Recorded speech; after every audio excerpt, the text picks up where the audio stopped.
नमस्कार, मैं डॉक्टर मुसर्रत जहां एक बार फिर से आपका केवी स्टूडियो में स्वागत है। आज के समय में लोगों को अपने परिवार के लिए भी समय नहीं, लेकिन कुछ लोग वैसे भी हैं जो अपने परिवार को देखते हुए समाज परिवार का भी ख्याल रखते हैं।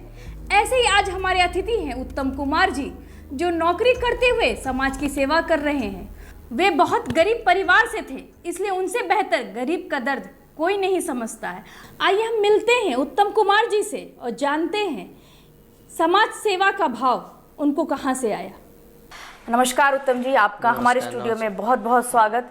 वैसे तो बेगूसराय में बहुत सारे सामाजिक कार्यकर्ता हैं जो बहुत ही अच्छा कर रहे हैं, मगर आपका कार्य काफ़ी विभिन्न है और आपका जो भी किया हुआ कार्य है काफ़ी उल्लेखनीय है। तो हम चाहते हैं कि बेगूसराय के जो भी जनता है उनको अपने काम के बारे में, आप अपने बारे में बताएं कुछ। मैं सबसे पहले केबी स्टूडियो को धन्यवाद देना चाहता हूं, जो इस छोटे से समाज सेवी आदमी को यहाँ आने का मौका मिला, उसके लिए दिल से धन्यवाद। विशेष करके डॉक्टर रोशन कुमार जी को, जिन्होंने छोटे से आदमी को यहाँ लाके इतना बड़ा सम्मान दिया, उसके लिए दिल से धन्यवाद। और मैं भूमिहार ब्राह्मण एकता मंच फाउंडेशन गुड़गांव का जिलाध्यक्ष हूँ। एक समाज सेवी के नाते मैं चाहता हूँ हर आदमी अगर बीड़ा उठा ले तो हमें नहीं लगता समाज में किसी को कोई तकलीफ़ होगा, चाहे वो अपंग हो या अंधे हो या कमज़ोर वर्ग से आते हो। तो मैं चाहता हूँ जो हर आदमी एक एक बंदे को अगर ले ले तो हमें नहीं लगता है किसी को कोई तकलीफ़ होगा। उत्तम जी, सबसे पहले आप अपने बारे में कुछ हमें बताएं कि आप तो बताएं कि आप गुड़गांव से हैं, बेगूसराय से कहाँ से बिलोंग करते हैं, कहाँ पे आपने शिक्षा लिया, ये सब कुछ हमें बताएं। बेगूसराय से मैं बीहट का रहने वाला हूँ, इब्राहिमपुर टोला निवासी, वार्ड नंबर 30। और सारा शिक्षा मेरा बीहट में ही हुआ है, महात्मा गांधी हाई स्कूल बीहट में। और बचपन का शिक्षा माउंट गॉडविन इंग्लिश स्कूल में हुआ था बीहट में, तो वहीं से हमारा शिक्षा हुआ। उसके बाद गुड़गांव कैसे आप गए? गुड़गांव में जॉब करने गया था, यहाँ से वहाँ पढ़ाई करके मैं खुद से पढ़ाई करके इंजीनियरिंग भी किया। बहुत गरीब घर से हूँ मैं। मेरे पिताजी कुछ करते नहीं थे, जो कि मेरी माँ नर्स का एक काम करती थी, प्राइवेट नर्स का, उसी से हम लोग का रोजी रोटी चलता था। तो 12th करके मैं बाहर निकल गया, वहीं पे जॉब भी किया और अलग से इंजीनियरिंग की तैयारी की। तो ये सब देखते हुए मेरे अंदर एक फीलिंग आया, जो आज हमारे साथ हो रहा है वो किसी के साथ नहीं हो, आगे इतना दिक्कत किसी को नहीं हो। क्योंकि गार्जियन, बहुत के गार्जियन होते हैं जो बच्चा पढ़ना चाहता है उसको सपोर्ट मिल नहीं पाता है, बहुत ख्वाहिशें आदमी के अंदर दब जाती हैं, वो फिर वो कुछ नहीं कर पाता। तो मैं यही सब देख के मैं सोचा समाज सेवा से जुड़ा जाए। आज मैं थोड़ा ठीक ठाक हो गया, पढ़ाई लिखाई करके जॉब करके अभी ठीक ठाक हूँ। तो मैं सोचता हूँ। कहाँ पे जॉब कर रहे हैं आप? गुड़गांव में। किस कंपनी में? DLF कंपनी में, JJR कंस्ट्रक्शन कंपनी है, सब आप वहीं पे कर रहा हूँ मैं। वहाँ पे इंजीनियर साइट इंचार्ज हूँ। तो वहाँ पे कंपनी ने भी बहुत सपोर्ट किया हम लोग को। काम करते हुए वहाँ के डायरेक्टर थे मंजूष जी, उन्होंने बहुत सपोर्ट किया। राजीव जी हैं, उन्होंने सपोर्ट किया, बोलते थे तुम पढ़ाई करो, हम देख लेंगे, कोई दिक्कत नहीं। वो मुझे 2 दिन छुट्टी देते थे, शनिवार और संडे। मैं जाके कोर्स करता था अलग से। तो कंपनी ने भी बहुत मदद किया है। इसी सब से जुड़ के मुझे समाज सेवा से लगा हो गया। वहाँ मैं एक स्कूल भी खोला हूँ। जितने अपने यूपी बिहार के जो लेबर आते हैं उसके लिए वहाँ एजुकेशन सुविधा रहता नहीं है, वो लेबर कैंप में रहते हैं, उन्हें तो कोई देखने वाला है नहीं, क्योंकि वो बाहर से आए हैं जी। तो साइट पे ही काम करते हैं, साइट पे बिल्डिंग में रहते हैं, तो वहाँ तो कोई टीचर है नहीं, ना स्कूल की सुविधा है। तो ये सब देखा तो वहाँ बच्चे को मैं गार्जियन से मिला, आपस में बात किया, सबसे बताया उनको जो आप बच्चे को पढ़ाइए, आप कर रहे हैं, ज़रूरी नहीं है आपका बच्चा भी यही काम करे, उसको ऊपर उठाइए। खुद शिक्षित होगा तो आपका समाज शिक्षित होगा। ज़रूरी नहीं वो लेबर का आप काम कर रहे हो तो आपका बच्चा भी लेबर का ही काम करे, थोड़ा ऊपर उठिए समाज सेवा से। तो वहाँ मैं एक शिक्षक रख रखा हूँ, उनका नाम है मुकेश जी। उनको मैं अपने तरफ से। कितने बच्चे हो जाते हैं वहाँ पे पढ़ाने के लिए? वहाँ पढ़ाने के लिए 20-25 बच्चे हैं। अच्छा, हाँ, जो भी लेबर है उनके जो भी लेबर, हाँ, उनके बच्चे। मतलब ये एक कैंप की बात है? एक कैंप की बात है, हाँ, जिस कैंप में हम काम करते हैं। तो मैं सारे बच्चे को वहाँ पे देखता हूँ, पढ़वाता भी हूँ। बीच बीच में कोई तकलीफ़ होती है तो हॉस्पिटल का ये सब जहाँ तक मदद होता है वहाँ तक कोशिश करता हूँ किसी को कोई तकलीफ़ नहीं हो, क्योंकि मनुष्य जीवन मिला है, मैं सोचता हूँ ये फिर मिलेगा नहीं दोबारा। पैसा हर कोई कमाता है, सब चीज़ करता है, लेकिन मनुष्य का जीवन जो हमें लगता है लाइफ में एक ही बार आता है।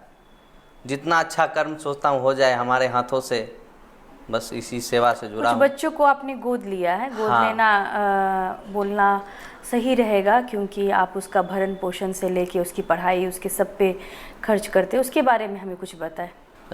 सबसे पहले तो मैं दरभंगा के एक हैं, उनके गार्जियन कोई असामाजिक तत्वों ने, वो गांव से दिल्ली से यहाँ आए थे, वहाँ रेडी पे वो सब्जी का फल लगाते थे, तो यहाँ आए तो कुछ असामाजिक तत्वों ने उनको तंग करके कुछ पैसा वैसा मांग रहे थे, इस कारण से उनको मार दिया गया।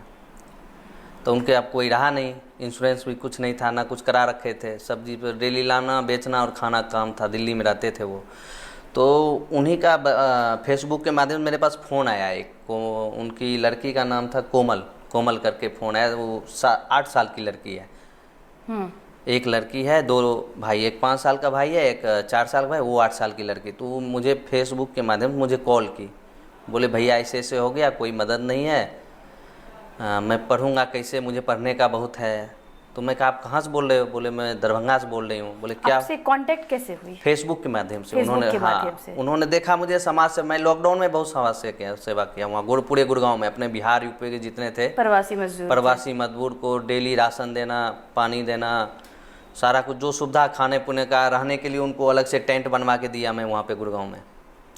जो यूपी राजस्थान से पैदल आ रहे थे उनके लिए मैं अलग से राजीव चौक पे अलग से एक टेंट का सुविधा करके दिया था, जी हाँ आओ आप ठहरो, आप रहो, यहाँ से बस के द्वारा आपको भेजा दिया जाएगा। तो वहाँ के एक डीएम थे सुबोध जी करके, ऐसे कोई जानकार थे, डीएम ऑफिस में हैं, उन्होंने हमारी मदद किया, उन्होंने 2 बस मुझे दिया। तो वहाँ राजस्थान से जो पैदल आ रहे थे उनको मैं वहाँ से यहाँ भेजा, आपको मोकामा और पंडारक के कुछ बंदे थे। तो यही सब। तो फिर उन्होंने बच्ची हमें फेसबुक के माध्यम से कॉल की, फेसबुक पे मैसेंजर पे कॉल आया, तो मैं उठाया तो रो रही थी वो। बोले ऐसे हो गया, मेरे पापा को मार दिया गया है, आपके बारे में किसी ने मुझे बताया दरभंगा में, तो आप मुझे कुछ पैसे भेज दो, अभी खाने के लिए भी पैसे नहीं। मेरे को रोना आ गया। मैं इमीडिएटली उसको उसी टाइम 2100 रुपये भेजा। मैं कहा ये अभी पकड़ो और हर महीने तेरे अकाउंट में पैसा जाएगा इतना, और जो पढ़ाई में खर्च आएगा मुझे हर महीने वहाँ से स्कूल से लिस्ट दे देना फीस का, वो मैं यहाँ से हर महीने, ये लाइफ टाइम जब तक मैं जीवित हूँ तब तक जाते रहेगा। एक दरभंगा को जो फैमिली है उसको, सारे बच्चे, तीनों बच्चे का, और 2000 महीने खाने का जाएगा राशन का अलग से। और ये विनोद पासवान अपने हैं, आपांग है, बीहट का है, वार्ड नंबर 17 का है बीहट में, उसने भी मुझे फेसबुक के माध्यम से ही फ़ोन किया। जब ये दरभंगा वाला हो गया उसके बाद उसने भी मुझे फ़ोन किया, बोला 4 साल हो गया मुझे पेंशन नहीं मिल रहा है। हमारा जो फ़र्ज़ था हमने इमीडिएटली उसको 2100 रुपये तुरंत दिया, और हर महीने उसके अकाउंट में 2100 रुपये जाएगा। उत्तम जी, जैसे कि आपने ये दोनों बात का जिक्र किया तो काफ़ी अच्छी बात है, बट जो आपकी सोच है, मुझे ऐसा, आपको ऐसा नहीं लग रहा है कि ये 2 बच्चे तक सीमित नहीं रहनी चाहिए? क्या एक फाउंडेशन नहीं बनना चाहिए, या कि जिसमें इस तरह के बच्चों को मदद मिले और आप उसका मार्गदर्शक रहें? देखिए मैडम, फाउंडेशन हमारे समझ से अभी इतने सारे फाउंडेशन बने हैं, वो सिर्फ दिखाने के लिए है। अगर मदद करे हर कोई तो हमें नहीं लगता किसी को कोई तकलीफ आएगा। फाउंडेशन तो बना लिए, एक जरिया बना लिए आदमी फाउंडेशन का। मैं दूसरों की बात नहीं कर रही हूँ। जब आपको निस्वार्थ, ना किसी का स्वार्थ था, आपने 2 बच्चों की मदद की, कि आप थोड़ी और मेहनत करें, तो अगर 10 या 15 बच्चों को भी आप इस तरह से एक चीज़ में ला सके, एक प्लेटफॉर्म में ला सके जहाँ पे बच्चों को पढ़ाई मिल सके, उसको खाना पीना मिल सके, या फिर उसको किसी तरह का भी सपोर्ट मिल सके, तो इसकी शुरुआत आपको करनी चाहिए, मुझे ऐसा लगता है।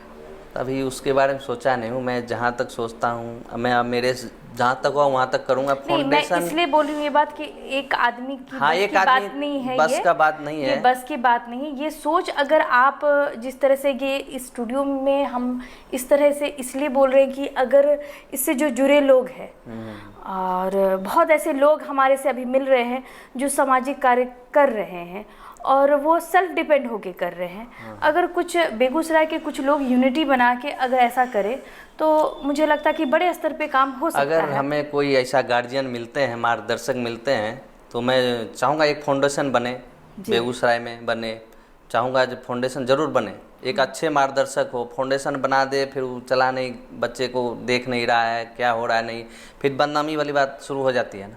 फाउंडेशन बनाने से नहीं होगा, उसको सही तरीके से चलाने से होगा। उत्तम जी, आपके तो अभी के विचार हमें बहुत अच्छे लगे सुन के। और फ्यूचर में क्या सोचा आपने कि भविष्य में और इस सामाजिक कार्य जो है, समाज सेवा जो है, उसको किस मुकाम तक लेके जाएंगे? मैं चाहता हूँ हर एक आदमी जुड़े, हम लोग के साथ जुड़े और एक नया समाज तैयार करे, एक दूसरे की मदद का। जैसे पहले गांव में होता था ना, आज से मुझे याद है जब हम लोग बच्चे थे तो गांव में किसी को तकलीफ़ होता था तो आदमी पहुंच जाते थे, 8-10 आदमी। आज के टाइम क्या है, वो गांव में कुछ मतलब एक दूसरे से किसी को मतलब है नहीं उतना पहले जैसे था। तो मैं चाहता हूँ गांव में जितने आदमी हैं सब में पहले एकता होना चाहिए। आज के टाइम वो है नहीं, बहुत ये अलग हो गया है गाँव का माहौल, बाहर का माहौल, सब जगह देखने एकता, सबसे पहले आपस में एकता होना चाहिए, एक दूसरे में एकता होना चाहिए और एक दूसरे की मदद करने का अंदर जज्बा होना चाहिए। पहले के आदमी में था क्या था, एक गार्जियन होते थे तो बगल वाले भी आके डांट देते थे। अभी क्या है, आस पड़ोस आपको कोई कुछ नहीं बोलेगा, आप कुछ भी करो नहीं बोलेंगे। पहले एक गाइडलाइन मिलता था बहुत अच्छा, हर गार्जियन एक दूसरे को डांटते थे, कोई गलत करा तो उसको समझाते थे। तो मैं चाहता हूँ हर अभी गार्जियन हर सबको एक होके आगे आना चाहिए। जी, युवाओं के लिए क्या संदेश है आपका? युवा के लिए संदेश है, हमारे जो हम कर रहे हैं आप लोग भी करिए मदद। हमारे एक करने से नहीं होगा, हर एक को आगे आना चाहिए। जरूरी नहीं है जो आप ज़्यादा ही करो, 100 रुपये कर दो, 50 रुपये कर दो। अगर हर एक आदमी अगर 50-10 रुपये भी देता है, अगर 10 आदमी 10 रुपये, 100 रुपये हो गए एक दिन में। और अगर 1000 आदमी देता है 10 रुपये, कितना हो जाएगा। तो मैं चाहता हूँ जो हर एक आदमी अगर एक फाउंडेशन चला के अगर मदद करे तो हमें लगता है किसी को कोई तकलीफ़ होगा। इसी आपके जवाब में मुझे एक सवाल ये आता है कि दान पे निर्भर रहना चाहिए कि आत्मनिर्भर पे निर्भर रहना चाहिए? कि आत्मनिर्भरता बहुत ज़रूरी है? आत्मनिर्भरता बहुत ज़रूरी है।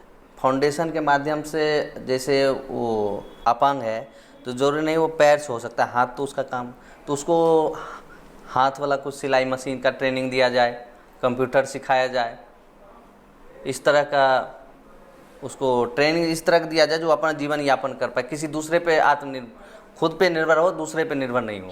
फैमिली से कितना सपोर्ट मिलता है आपको? फैमिली से सपोर्ट मिलता है, कभी कभी दिक्कत आती है, बोलते हैं आप ही एक अकेले हो, समाज सेवा का भूत सवार हो गया। कभी कभी पत्नी? हाँ, हमारी मैडम बोलती है कभी कभी, तो मैं तो उसको निगलेक्ट कर देता हूँ। मैं बोलता हूँ यार जन्म बड़ी मुश्किल से मिला है मनुष्य में, तो कर लेने दो जो हमारे भगवान। हो सकता है मेरे द्वारा स्रोत एक बनाए हैं, एक दूसरे की मदद करने के लिए मुझे बनाए हैं, तो हमारे यहाँ थे, उसको जाना था, इसलिए चलो हम ही कर देते हैं जहाँ तक होता है तकलीफ थोड़ा बहुत होता है फंड का। गुड़गांव कब जा रहे हैं? गुड़गांव अभी तो यहाँ पे है, थोड़ा देखते हैं। अभी तो वहाँ आया था मैं, यहाँ समाज सेवा थोड़ा जुड़ने के लिए। बहुत से आदमी का है वृद्धा पेंशन रुका हुआ है। आज मेरे घर पे 4-5 मेरी माताएँ आई थी, यहाँ उम्र में करीब हो 40-45 साल की, मैं रोती हुई आई। बोले बेटा ये देखो, मेरे पास कागज़ भी दी, उसका फ़ोटो है मेरे मोबाइल में, रो रही थी। बोले 2016 से सारे का वृद्धा पेंशन बंद है, हमारे बीहट में सारे का वृद्धा पेंशन बंद। मैं चाह रहा हूँ जो कोई सीनियर हैं इसको उठाए बात को। हम तो युवा हैं, हमारे हम अकेले कुछ कह सबको बहुत सकती है, ऐसी बातें नहीं है। सारे मिलजुल के आना चाहिए, का ही आवाज़ तो सर केंद्र तक पहुंच जाएगा। सारे को मिलजुल के इस पे आवाज़ उठाना चाहिए। वृद्धा पेंशन है, दिव्यांग पेंशन, ये सारा कुछ नहीं मिल रहा है अभी बीहट में। 2016 से सारा बंद पड़ा है। तो मैं चाहता हूँ हर एक आदमी को आगे आके इस बात को उठाना चाहिए बीहट नगर निगम में। मेरे पास नहीं तो कल से मैं गांव में आया हूँ, मैं कल पटना में था, कल गांव आया, कल से मेरे पास 20 आदमी आ चुके हैं हमसे मिलने के लिए, जो आप बहुत समाज सेवा हमें भी कुछ मदद करें, हमारा ये बंद है, हमें ये नहीं मिल रहा है। हम वहाँ जाते हैं, बैंक जाते हैं, बैंक वाला डांट के भगा देता है। वहाँ नगर निगम पार्षद ऑफिस जाते हैं तो वहाँ हमें बोला जाता है बैंक में चला गया। ऐसे ही हो रहा है 4 साल से। तो बहुत सारे दिक्कतें हैं, विधवा पेंशन, वृद्धा, ये सारा चालू होना चाहिए। मैं हर युवा को बोलूँगा इस पर आवाज़ उठाए, हम लोग के साथ आए। एक रोहित सुल्तान करके लड़का है, वो इस आवाज़ को उठा रखा है, वो अकेला ही थे। तो मैं उससे कल मिलने वाला हूँ, क्योंकि मैं देखा उसको इस पे आवाज़ उठाते हुए, फेसबुक के माध्यम देखा हूँ। तो मैं कल उससे मिलता हूँ, इस पर मैं जाऊँगा नगर परिषद बीहट में, इस पर चर्चा करूँगा। जो वहाँ के अध्यक्ष हैं उनसे मिलूँगा, चाहूँगा हर एक आदमी को मदद मिले। समाज में पता नहीं क्या है, मदद के नाम पे आगे आना चाहिए आदमी को, तो वो पीछे जा रहे हैं। भूमिया ब्राह्मण एकता मंच के आप गुड़गांव के अध्यक्ष हैं। इस मंच के बारे में हमें बताएं। ये मंच मेरे ख्याल जब से मैं जुड़ा हूँ तो मैं हर जाति को मदद कर रहा हूँ, चाहे वो मुस्लिम हो, नीचे का कोई भी हो, हर जाति। अभी वो 11,000 उसको दिया गया था शमीम खान को, मेरे पोस्ट में है, फेसबुक आईडी में डला हुआ है। उसका पैर टूट गया था गुड़गांव राजीव चौक पे। मतलब ये क्या, ये समाज सेवा का ये मंच है? हाँ, समाज सेवा का मंच है। कि ये धार्मिक है कुछ? नहीं, ये अपना एक तरह का संगठन चला रहे थे। मैं इसको अपना समाज, मैं इसके थ्रू जुड़ के समाज सेवा से जुड़ना चाहा, क्योंकि मुझे कोई प्लेटफॉर्म मिला नहीं था। तो इन्होंने मुझे हायर किया, देखा मेरे काम को, तो ये मुझसे मिलने आए। तो मुझे वहाँ पे आपस में बात करके इन्होंने मुझे वहाँ का जिला अध्यक्ष बनाया। वोटिंग हुई तो सब ज़्यादा वोट मुझे मिला था, तो मुझे जिला अध्यक्ष वहाँ का बनाया गया था गुड़गांव का, मेरे समाज सेवा कार्ड से खुश होके। अभी आप इससे जुड़े हुए हैं? अभी इससे जुड़े हुए हैं। उसी के ये यहाँ पे बिहार में भी इसके कोई विंग्स हैं? हाँ, बिहार में है ना, आशुतोष जी चला रहे हैं इसको। बिहार अभी रजप्पा करके पार्टी भी उन्होंने बना लिया, राष्ट्रीय जन पार्टी करके बनाया है। अच्छा, ये क्या, ये राजनीति पार्टी है कि एक ये राजनीति पार्टी है, संगठन ये अलग है। उन्होंने एक राजनीति पार्टी बनाया है, राष्ट्रीय जन पार्टी। हाँ। यही सब देख के समाज में जो दिक्कतें हैं, यही सब देख के उन्होंने एक राष्ट्रीय जन पार्टी बनाया है। अब देखिए आने वाले भविष्य में वो बुला रहे हैं मुझे, देखते हैं क्या होता है। जी, बहुत बहुत धन्यवाद उत्तम जी, आपने अपना कीमती वक्त हमें दिया और बहुत कुछ बताया कि व्यक्ति विशेष भी बहुत मायने रखता है कि सिंगल एक आदमी को भी मदद कर ले तो बहुत बड़ी बात है। बहुत बहुत धन्यवाद। Thank you.